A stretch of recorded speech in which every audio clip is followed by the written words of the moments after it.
Welcome back to Grind and Grace. This is your co-host Charles with my co-host Michael, and today we're going to be continuing on the topic that most people wonder, something you have to do when you typically get started, and that is, do you or do you not hire your friends and family in your business? Now, Hillman, go ahead and share with us what's on your mind in this topic. Well, on part one, we actually discussed more about hiring your spouse, and I was 100% against that, but you had a successful situation. Uh, Now, with hiring friends and family, I thought that it would be a little bit different, and I tried it as well. Uh, but I actually don't agree with that either. I don't suggest hiring friends and family because I value the relationship over money. And in a situation where, on a personal situation and not in business, I don't I don't loan money to friends or family because when you see that person, if they haven't paid you back in the time that they said, you only see the money that they owe you. And it creates contention between you and them because, do you bring it up? Do you not bring it up? How do you get paid back? And so you have that a change in relationship, and that change stays permanent. Like even after the issue is resolved, like you still know that they didn't do right, and you have some resentment, and that resentment will stay forever. Unfortunately, even if you say you forgive them, in the back of your mind, it's still there. At least with me. Uh, I can't say that. I can't speak for everybody. So, and the same thing in business, uh, I thought that it would be a little bit different.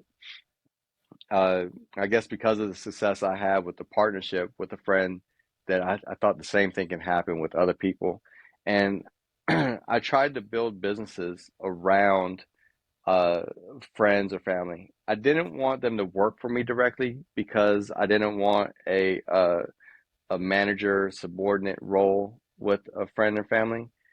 And but the same thing goes when I'm the one leveraged in starting their business. And I didn't foresee that. I didn't look far enough down the road to avoid that situation. So I ended up getting burnt in every scenario. And it I'll take some responsibility as well. It's not just all their fault. Uh, Even though they didn't do all the things that they were supposed to do, it was partially my fault for getting them into that situation of being a subordinate. Hmm. Uh, because I was the one leveraging and taking on all the risk of carrying the load, financial load for those businesses. And were you I equal with them, or were they understanding that they were like were they equal relationship to you? no, there was an understanding that I was a majority Okay. because I was the one leveraging all the cash. Hmm. And so Okay. even though that understanding was there, um, I had expectations that I would over a subordinate that worked for me directly.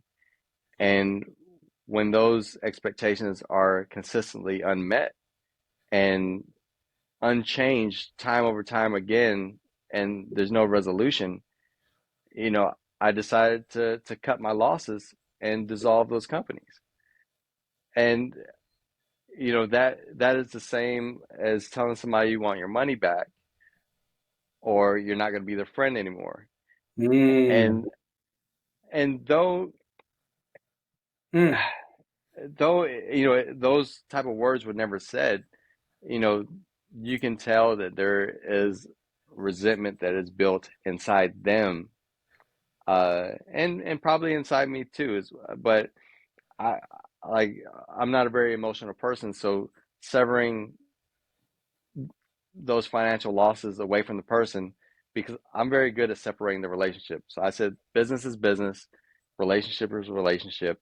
Let's not merge the two. And Hmm. I had that candid, clear conversation with each one of them prior to doing it that I thought could be salvaged. but I've seen that the relationship has been tainted, and I would just discourage people. Yeah. Has it been restored now? Uh, you know, there will be interaction, but whenever a deep conversation comes up that would hint to the scenario that we've experienced, you can always see that in the back of their eyes, like, oh, they still are hurt, Mm. you know, and I mean, but that is life, though. I mean, if you're in relationship with a human being and we're imperfect creatures, somebody's gonna get their feelings hurt at one point or another. So yeah, I but think I don't. we'll heal all wounds, right? That's what they say, I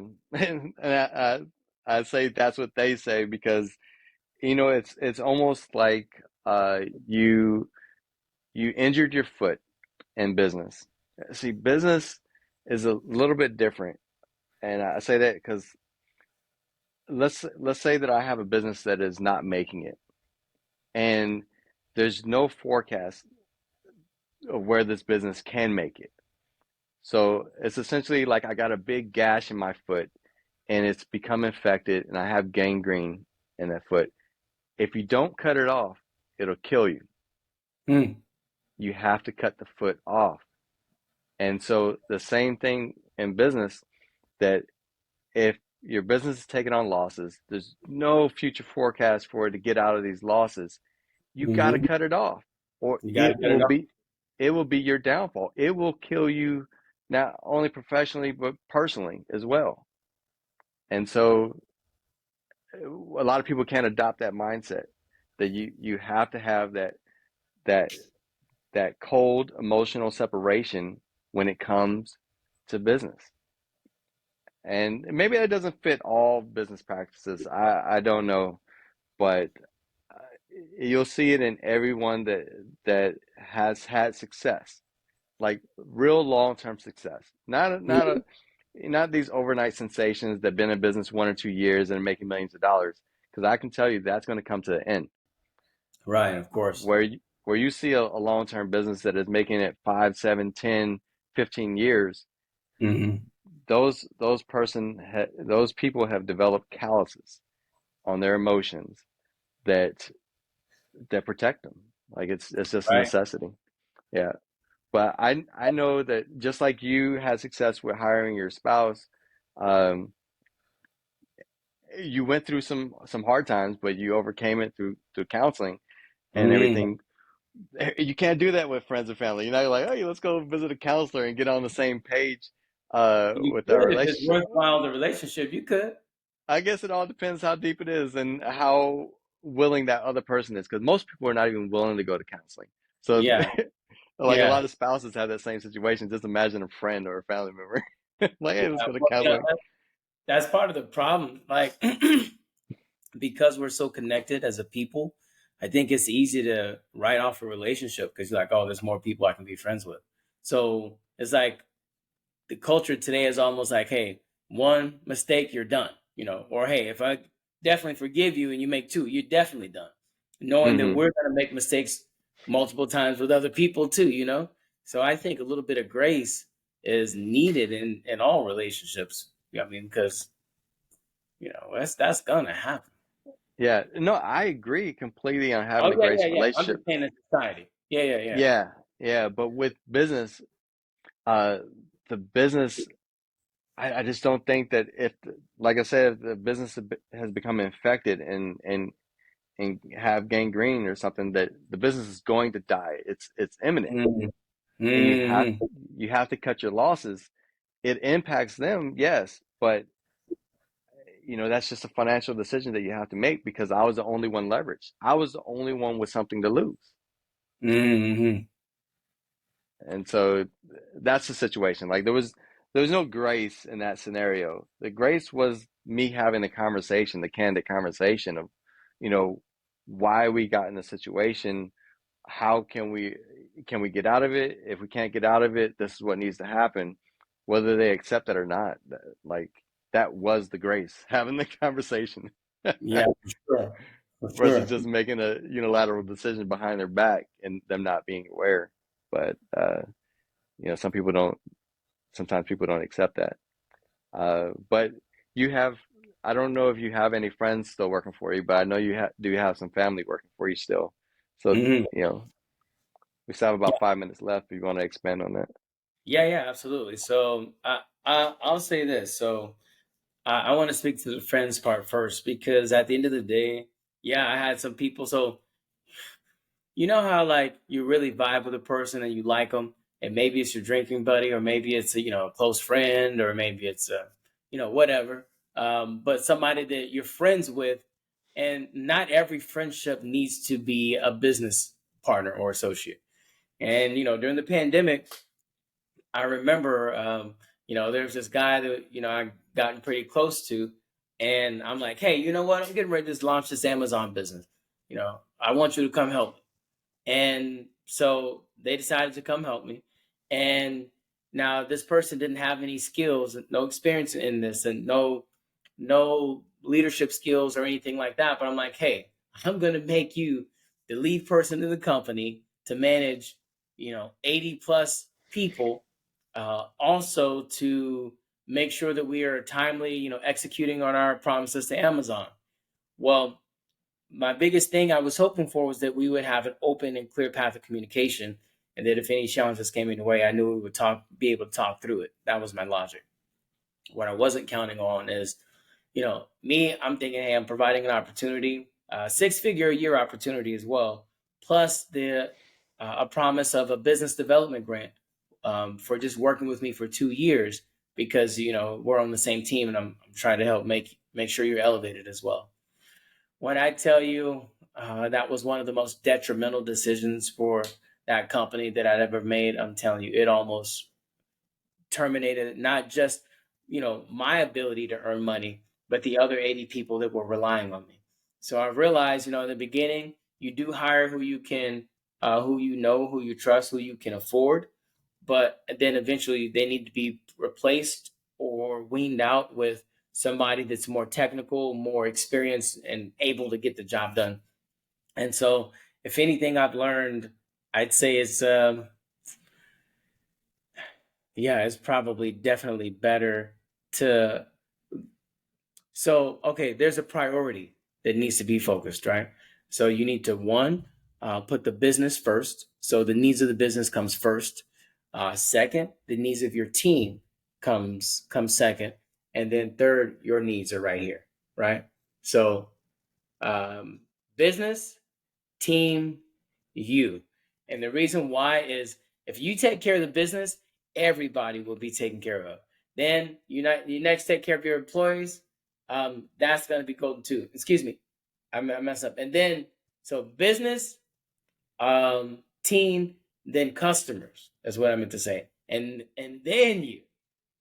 Business needs, customers, and then you. Um, I believe that's the right priority.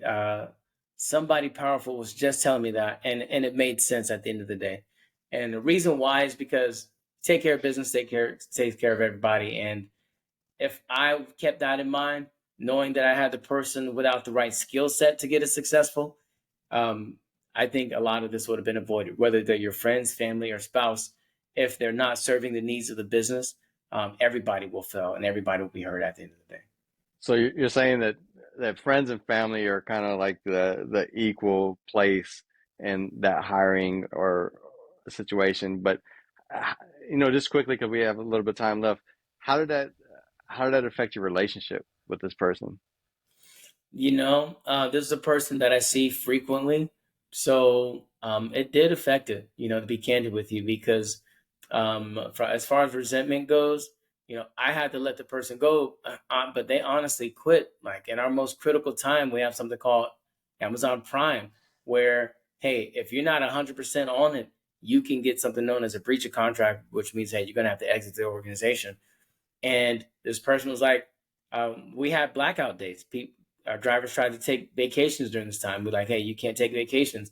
And the main leader was like, hey, I'm going on vacation, and left on a Wednesday midweek and didn't come back. And like when I saw that they did that, I realized the respect and their ability to handle this position was gone, and they were never able to return from the company after that decision. Because I'm like, if you're willing to put my family's livelihood at jeopardy, I mean, and yours, this is not something I can. This is not a relationship I can continue. All So right. that's it for So today. Good. yeah, That's so we'll it for take that as a today. big no. Yeah. Yeah. So no. So no. Can it work? And we never know. You never know. But anyway, that's all for today, good people. Thank you for tuning in to Grinding Grace. Please like, subscribe, and tell your friends about this if it's helpful. The All bigger we right. get, the more helpful it will be. Cheers. God